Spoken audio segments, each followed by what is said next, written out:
السلام عليكم، مرحبا بكم معايا في فيديو جديد. ما تنسوش تضغطوا على زر الإعجاب وتشتركوا في القناة باش يوصلكم كل جديد.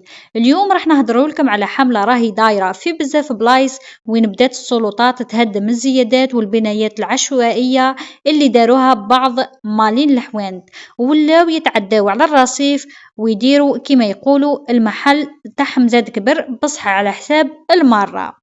كما راكم تشوفوا في الصور كاين محلات داروا هياكل حديدية وزيادات قدام البيبان، وحتى بعضهم ولا يحبس ولا يدي الرصيف كامل لدرجة المواطن ما لقاش وين يعدي ويضطر يهبط للطريق وين تمر السيارات، وهذا خطر كبير خصوصا على الأطفال وكبار السن والناس اللي تمشي بكراسي متحركة والنساء مع الأولاد.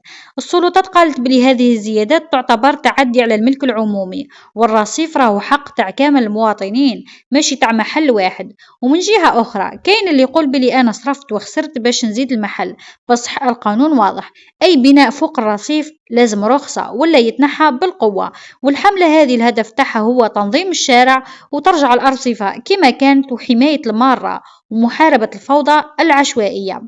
في الأخير الشارع ماشي ملك خاص والرصيف ماشي تابع لحتى واحد.